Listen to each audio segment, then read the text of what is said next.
Es maravilloso venir a la casa de Dios para poder estudiar de las cosas que Dios tiene para nosotros.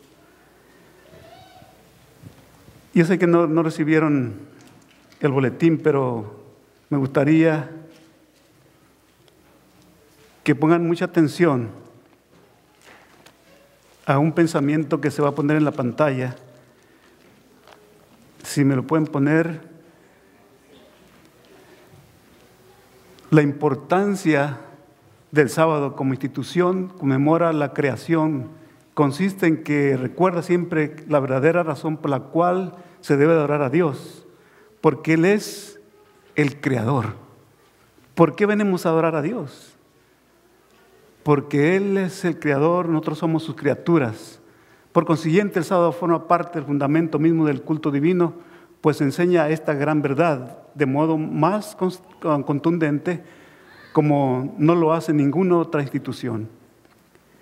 Este hecho capital no perderá nunca su importancia, ni debe caer nunca al olvido. Nunca se nos debe olvidar, hermanos, que el sábado es un día muy importante que recordar. El objetivo no porque guardamos el sábado, sino porque Él es el Creador. Nosotros somos sus criaturas. Y como tales debemos de decirle, gracias Señor. Y en esta mañana quiero compartir con ustedes un tema que al estudiarlo me llamó mucho la atención. ¿Y saben por qué? Ahorita van a saber. Quiero invitarles a orar. Señor, aquí estamos para darte gracias, para pedirte tu dirección, que tu Santo Espíritu, Señor, hable a través de este servidor, que las palabras que se van a pronunciar de parte de este servidor puedan ser puestas por el Espíritu Santo. Señor, que cada mente aquí presente y los que están viendo podrán recordar por qué razón estamos aquí, por qué razón te amamos, por qué razón tú nos hiciste. Gracias, mi Señor. Y ahora, a la lectura de tu palabra, Señor, me encomiendo a ti para que tú seas con cada presente, en el nombre de Jesús. Amén. Le he puesto a este tema, no temas ni te intimides. ¿Por qué razón? Porque en este mundo va a haber muchas dificultades. Conocí a una niña, chiquita como de 2 años, que siempre estaba atenta a lo que esa persona iba a hacer por ella. Yo la miraba decidida y siempre atendió a lo que su líder le decía. Es algo maravilloso de que no tenía miedo, estaba decidida. Y yo le doy gracias a Dios porque la dejó llegar hasta aquí. Ella es Esther. 2 años, no le había dado esta foto, pero es algo que estaba lista para aprender, para hacer las cosas de Dios, ir a la clasecita, en fin. Y yo me fijé en eso y siempre se me quedó aquí grabado. El ejemplo que usted le da a sus hijos es un ejemplo de valentía y de avance. ¿Qué es lo que vamos a hacer nosotros? Al ver, mis amados hermanos, que la Biblia nos enseña que no tengamos miedo, no nos intimidemos con nada de lo que va a pasar. No importa que venga el viento a 150 millas por hora y que su casa se levante, pero usted se queda allí.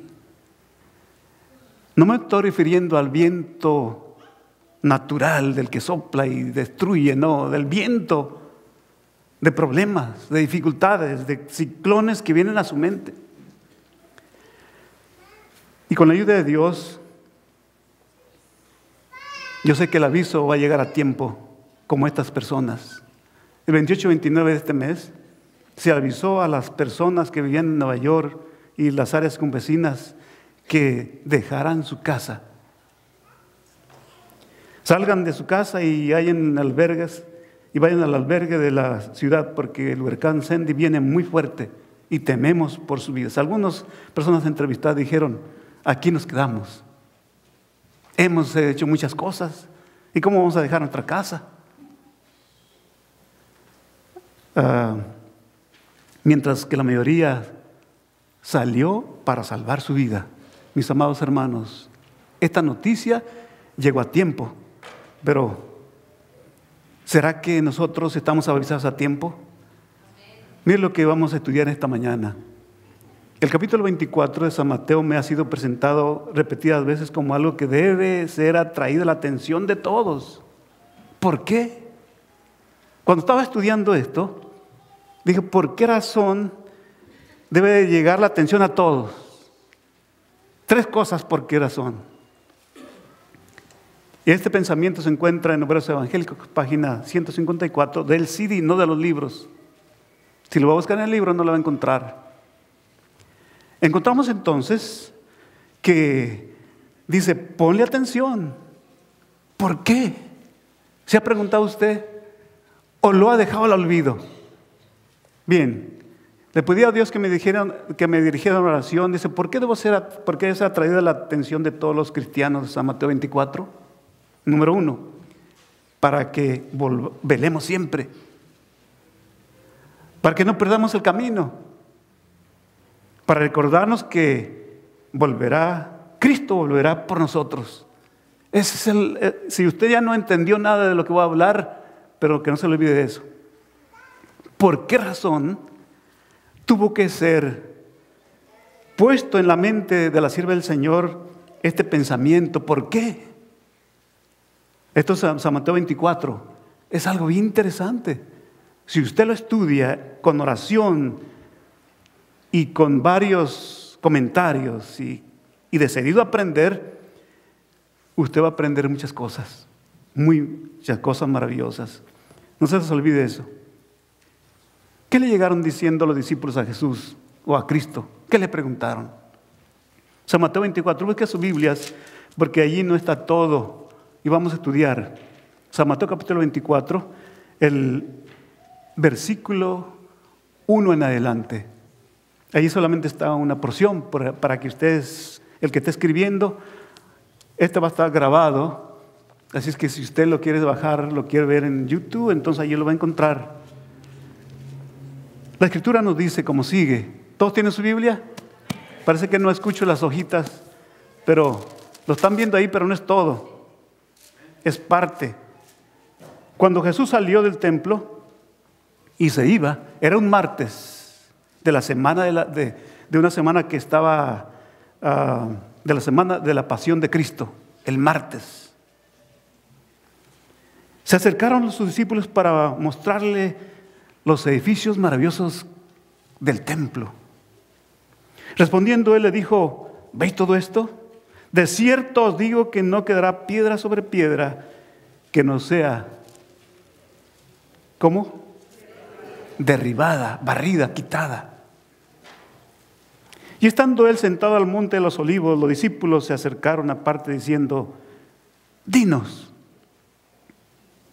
¿cuándo serán estas cosas y qué señal habrá de tu venida y del fin del siglo? Versículo 4. Respondiendo Jesús le dijo, mirad que nadie os engañe. Recuerden lo que les dijo él. Jesús responde a los discípulos, habrá falsos cristos, pero vamos llegando allí. Porque vendrán muchos en mi nombre diciendo yo soy el Cristo y a muchos engañarán. Habrá muchos cristos. Habrá falsos cristos diciendo, vengan, aquí se puede curar, aquí traiga una flor, una rosa y esta rosa la va a curar, cosas así. Entonces, que son Cristo, pero no son Cristo. Son mensajeros de Satanás, que no son del Señor. Oiréis guerras y rumores de guerras. Guerras, mis amados hermanos, han pasado innumerables. 1914, la Primera Guerra Mundial. 1945, la Segunda Guerra Mundial. 1968, la Guerra de Vietnam. Y sucesivamente. Pero la guerra más tremenda, que no se va a pelear con metralladora, ni con aviones, ni con cosas sofisticadas. Y es en un terreno muy pequeñito donde se va a pelear. Es su cabeza. La guerra más tremenda que usted va a pelear es su mente. No es Estados Unidos con Irak, no es el este con el oeste, no es las otras. Estos son rumores de guerras físicas donde destruyen y todo lo que quieren es quién es el que tiene el poder. Es todo. Pero aquí también. La guerra entonces contra el mal, Satanás quiere dominarlo para controlarlo a usted y tenerlo como suyo. Pero Cristo dice, yo di mi vida por ti. Entonces recuerdan, las guerras que estaba hablando aquí Jesús, que le estaba diciendo a los discípulos, ¿era qué? Guerras físicas y mentales. Y en eso estamos todos. Todos tenemos una guerra, pero tenemos un capitán que nos va a ayudar, ese es Cristo. Eso es lo más maravilloso. Ese es mi Señor.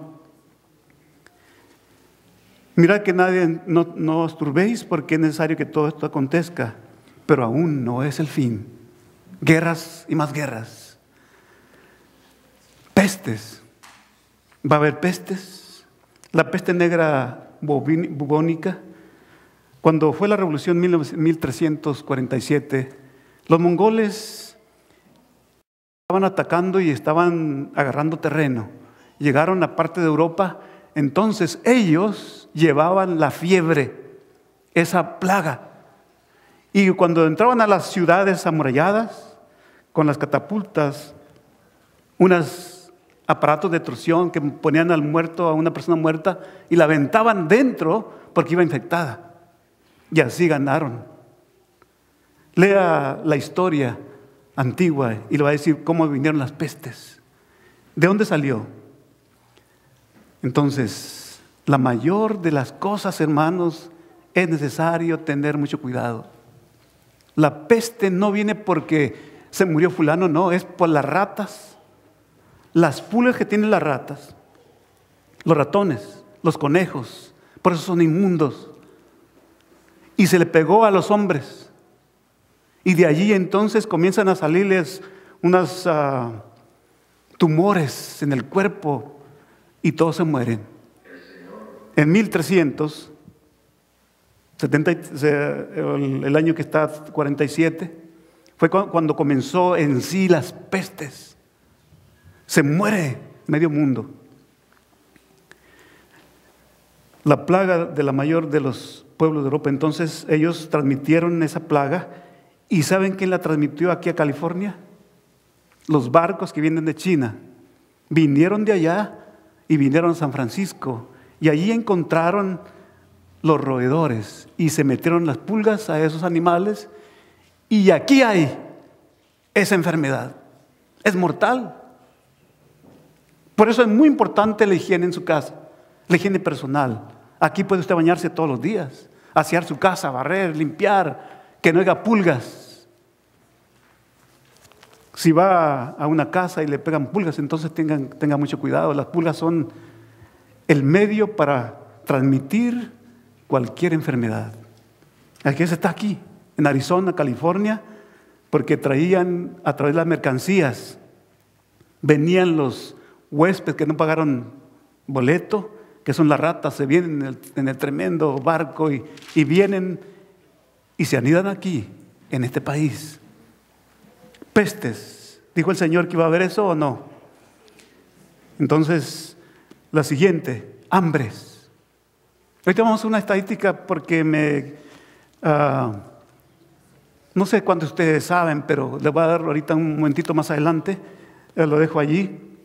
Terremotos. Ayer hubo 16 terremotos, 16 temblores en la tierra. Uno en Sacramento, otros en diferentes partes, pero está viendo cada vez. Ayer solamente 16. Dijo el Señor Esto será principio de dolores. ¿Es necesario que acontezca? Es necesario que acontezca.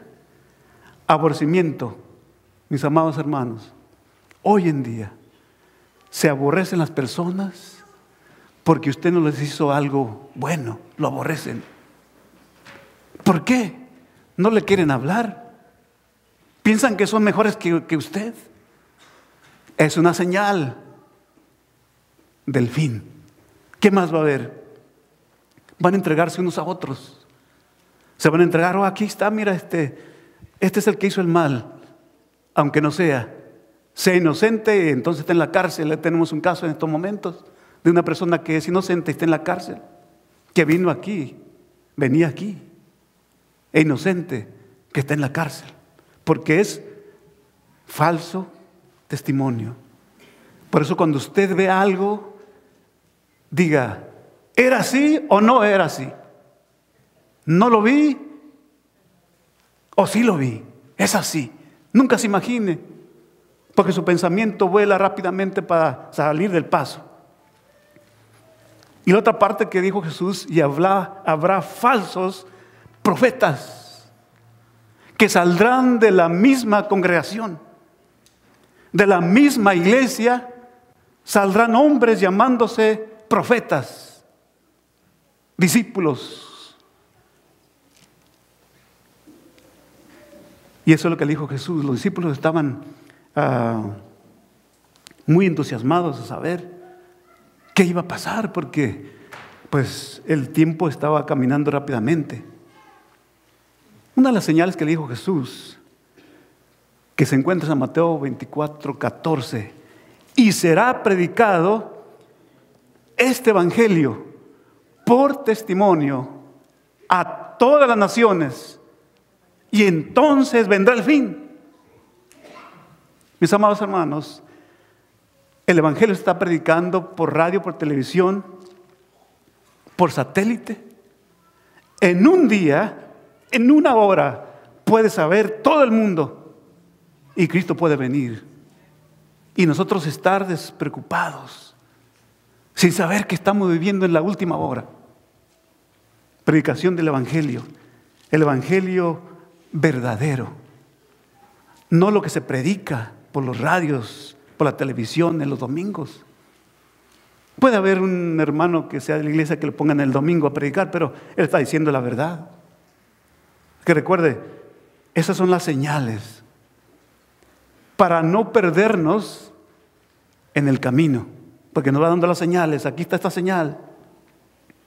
Recuerda, Él prometió regresar, y por mientras regresa es necesario que nosotros estemos ocupados haciendo su obra, unos de una forma, otros de otra, pero todos con un mismo propósito de alabar el nombre de Cristo Jesús. Aumenta cada día la cifra de muertos por hambre. Este documento lo saqué antier. Ginebra, Suiza, Departamento de Planificación de Alimentos. Al menos al menos una persona en el mundo muere cada 5 segundos por causas relacionadas con la desnutrición por un día. Por día suman entre 24,000 a 100,000. Es alarmante. Pareciera que uno aquí lo tiene todo. Pero hay muchas personas que no tienen absolutamente nada. Nada absolutamente. Unas 3 piedritas con un casito calentando, pues unos 3 frijolitos. Con el viaje que hicimos a África encontramos varias personas que no tienen nada, pero no vamos muy lejos. Al pasar aquí la raya, la línea, hay gentes muy pobres, sus casas de cartón. Cuando llueve se moja, no tienen para comer. Aquí, gracias a Dios, que si usted va a una casa, de seguro tiene un cuarto de leche, de seguro, y un costalito de papas y uno de frijoles, y tiene. Pero aquellas personas no tienen ni van a recibir un cheque cada semana, ni cada mes, no tiene nada. De 10 a 30 millones de personas, según estimas de las Naciones Unidas, con motivo del Día de Alimentación, que se celebró este año en octubre, allí entonces se da lo que está pasando en el mundo. Y aquí tenemos algunas de los lugares donde hay la pobreza, la desnutrición, que es algo alarmante. ¿Por qué no hay tanta comida para aquella gente? Y aquí toneladas y toneladas a la basura. ¿Qué vamos a hacer como pueblo de Dios? ¿Estamos preparados para poder no comer?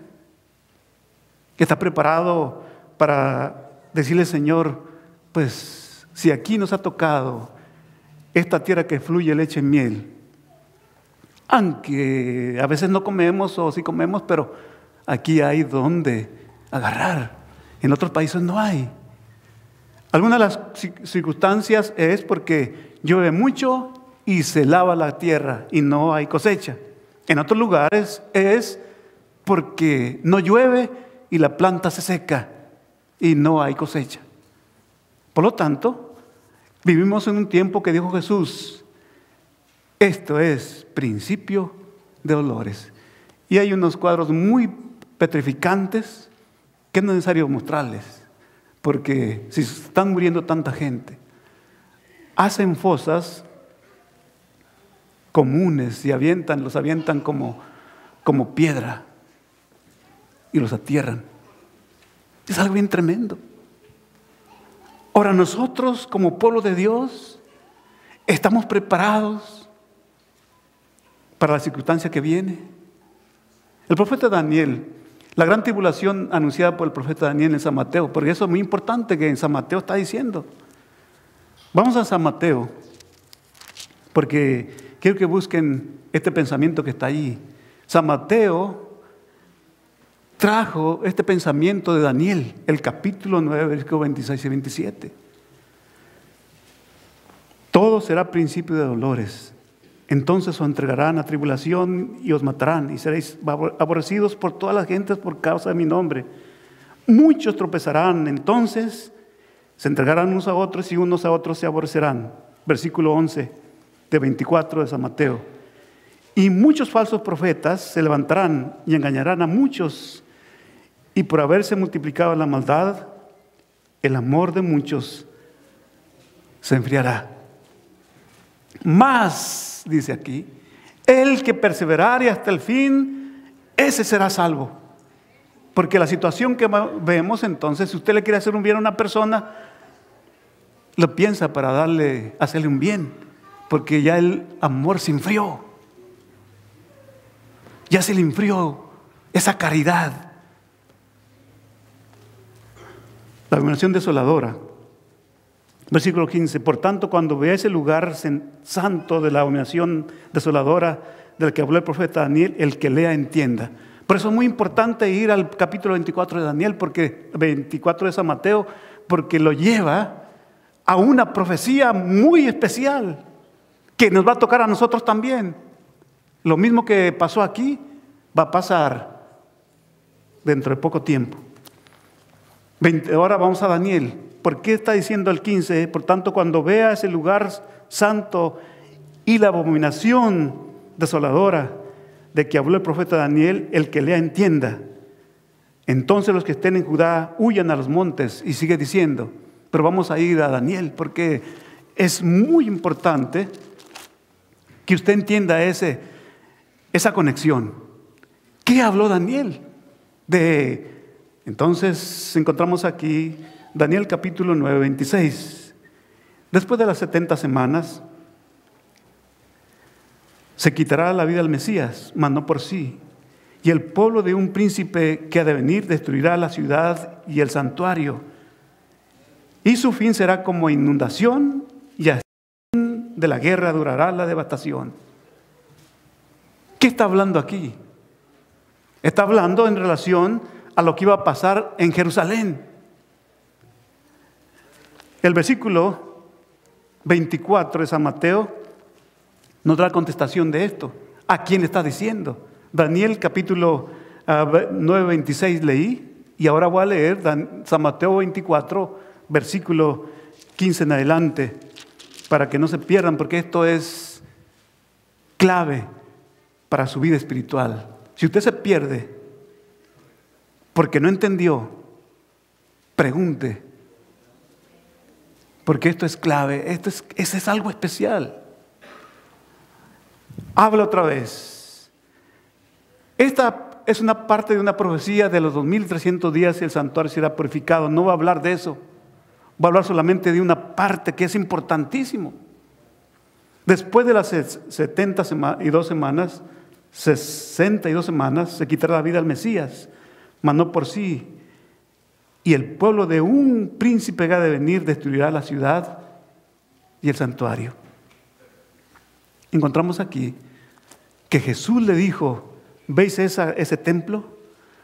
No quedará piedra sobre piedra sin que sea destruido. El año 70 de nuestra era, Tito Flavio, un emperador romano, destruyó la ciudad de Jerusalén y se llevó como trofeos los vasos sagrados, los utensilios del templo y también a un grupo de personas. Y a los demás murieron. Pero aquí va lo más importante, muy importantísimo, que yo lo veo es de muerte o de vida. Encontramos entonces que San Mateo 24, el que esté en la azotea no descienda para tomar nada de su casa, y el que esté en el campo no vuelva atrás para tomar su capa. Mas hay de las que están en cinta y de las que crían en aquellos días. Orad para que vuestra vida no sea en invierno ni día de reposo. Mis amados hermanos, esta profecía estaba dirigida al pueblo de Israel, al pueblo que Dios, por su infinita misericordia, Él quiso juntarlos. Él lloró en Jerusalén, mirando la ciudad, cómo iba a ser sitiada, cómo iba a ser destruida, y lloró por Jerusalén, porque no hicieron caso, no quisieron obedecer. El que lea entienda. El Salvador advirtió a sus discípulos: por tanto, cuando viereis la abominación desoladora que fue dicha por el profeta, por Daniel profeta, que está en el lugar santo, el que le entienda. Entonces los que están en Judá huyan a los montes. Todo ese pueblo se le fue anunciado. Esta ciudad duró sitiada 4 años. Por tanto, cuando los estandartes del ejército romano idólatra fuesen clavados en el suelo sagrado, que se extendía a varios estadios más allá de los muros, los creyentes de Cristo debían de huir al lugar seguro. Al ver la señal preventiva, todos los que quisieran escapar deberían hacerlo sin tardar.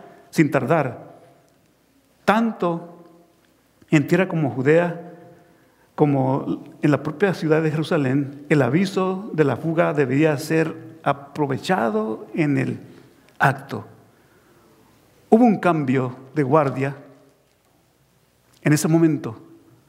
Estaba sitiada, entonces uno de los generales se retiró y entró Tito. Tito con su ejército. En ese momento, todos los que escucharon la voz de Dios salieron. Y los que no salieron, entonces se quedaron y fueron muertos. Las madres se comían los hijos. Las personas comían la suela de sus guaraches, sus zapatos. Era un tremendo desastre. Pero les pasó eso porque no escucharon el mensaje de Dios. El mensaje para nosotros es algo importantísimo. La destrucción de Jerusalén, predicha por Daniel y confirmada por Cristo. Jesús lloró al profetizar el sitio y la caída de Jerusalén, la destrucción de su lugar más sagrado, el templo, la matanza de sus hijos. Pero como nación, los judíos No hicieron caso. ¿Será que va a pasar lo mismo hoy con su pueblo? ¿Qué creen ustedes? Los discípulos de Jesús, sin embargo, se acercaron, se acordaron de sus palabras, y cuando todavía quedaba posibilidad de escape, la iglesia huyó a los montes, tal como Jesús había dicho que hicieran. Y ahora también nos está diciendo otra cosa.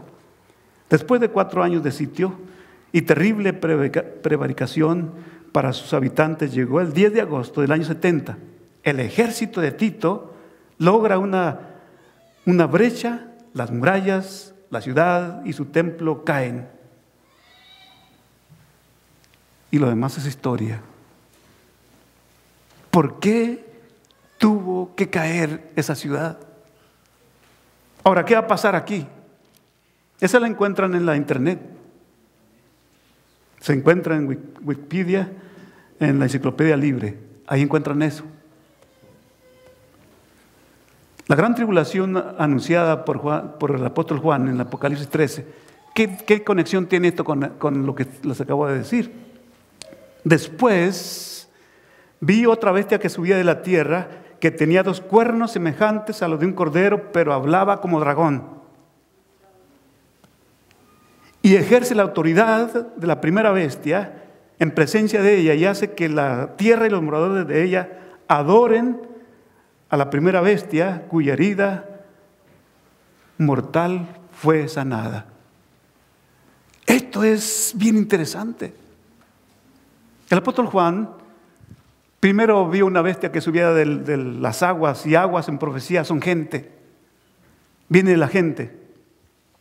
Bestia es un poder maligno, un poder malo, destructivo, que no le importa nada. No importa, no perdona.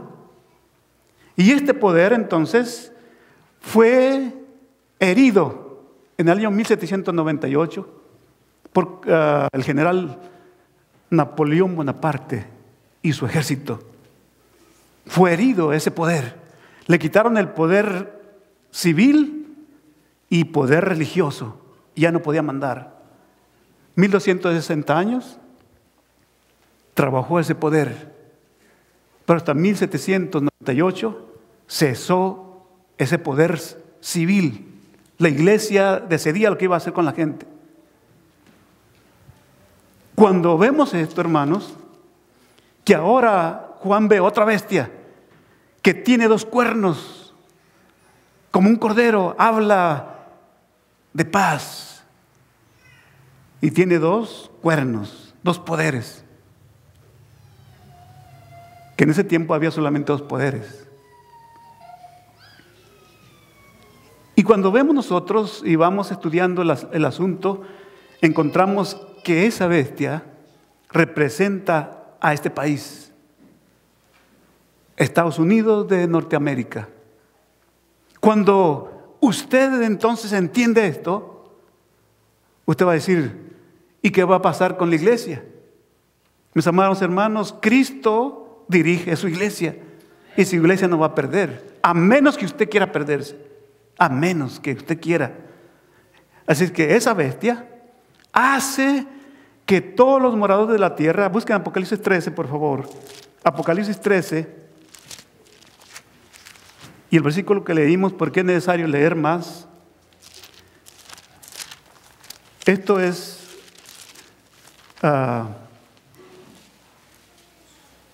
bíblico. Apocalipsis capítulo 13, versículo, ya leímos 11, pero vamos a leer el 12.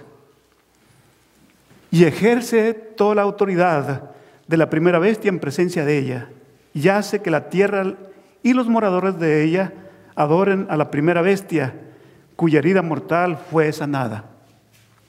1929, Benito Mussolini le dio el poder otra vez a la iglesia, pero no el civil, sino el poder religioso. Y es cuando surge el imperio religioso. También hace grandes señales, de tal manera que hace descender fuego del cielo a la tierra delante de los hombres, y engaña a los moradores de la tierra con las señales que se le permitieron hacer en presencia de la bestia, mandando a los moradores de la tierra que le hagan una imagen a la bestia que tenía herida de espada y vivió. Este poder, este país va a ser la misma fuerza, va a usar. Es una imagen de lo que fue el primer poder político religioso. Va a ser otra vez aquí en este país. Y esa es la imagen, no le va a ser una imagen de oro o imagen de plata, no. Va a ser que este país ejerza el poder de obligar a las personas a trabajar el día sábado y adoren el día domingo. Eso va a ser dentro de poco tiempo, más así, porque aquí le van a dar la fuerza. Cuando los políticos estén para poner ciertas cosas al Congreso, va a pasar así como está pasando ahora en estos momentos. Y lo van a poner que se lleve al Congreso, que se guarde el domingo. Y cuando eso pase, mis amados hermanos, es tiempo que nosotros debemos decirle: Señor, gracias, porque tú nos estabas avisando. Cuando nuestra nación ejerza, pongan mucha atención, cuando nuestra nación jure de tal manera los principios de su gobierno que promulgue una ley dominical, en este caso, el protestantismo dará la mano a la bestia cuya herida mortal fue sanada. Los que guardan el domingo van a abrazar a la religión que guarda el domingo, también como ellos, a la bestia que fue herida, que fue destruida y que otra vez va a darle otra vez el poder para que todos nosotros entonces podamos adorarle a través de la fuerza. Pero cada quien va a decidir.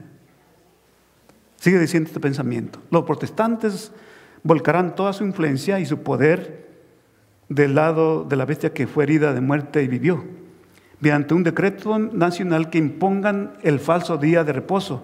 Darán vida y vigor a la corrompida fe de Roma, reviviendo su tiranía y oposición a las conciencias.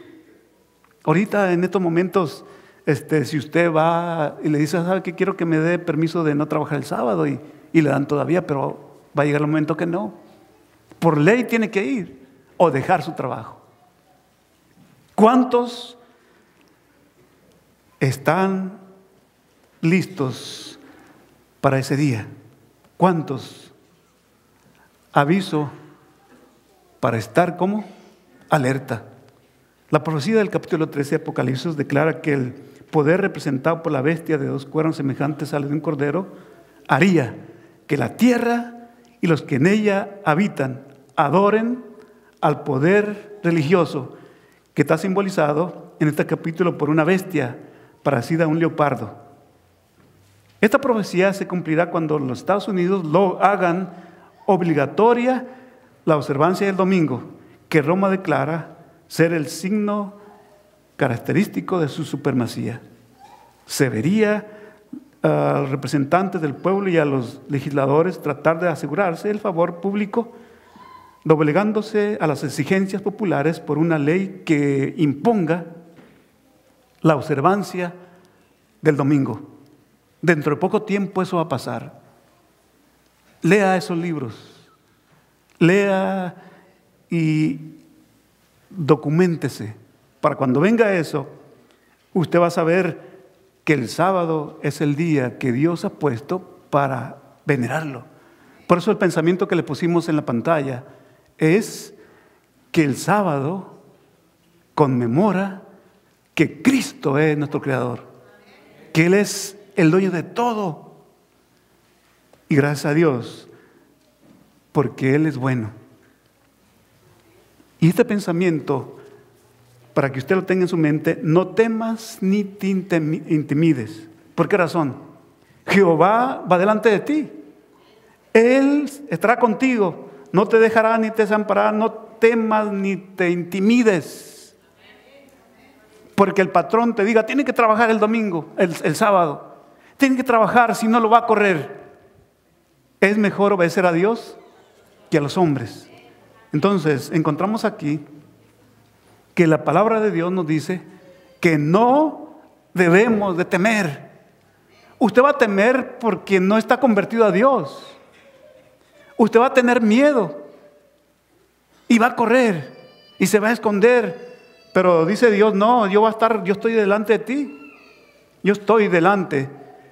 Y es donde dice Jehová delante de ti. Cuando el pueblo de Dios salió de Egipto, iba una nube enfrente de ellos para cubrirlos del sol. Cuando era la noche, iba una lámpara, una luz para iluminarlos. Siempre estaba detrás de ellos, siempre. Los cuidó mucho al pueblo ese. Pero ¿qué pasó con ellos? No hicieron caso. Quiera Dios que a ti no te pase lo mismo. Ahora, así dice Jehová, creador tuyo, Jacob, y formador tuyo, Israel, no temas, porque yo te redimí, te puse nombre, mío eres tú. Cuando pases por las aguas, yo estaré contigo. Y si por los ríos, no te negarán. Cuando pases por el fuego, no te quemarán, ni la llama arderá en ti. Porque yo soy Jehová tu Dios, el Santo de Israel, soy tu Salvador. Que el Señor nos ayude, hermanos, porque lo que les acabo de decir, eso va a acontecer.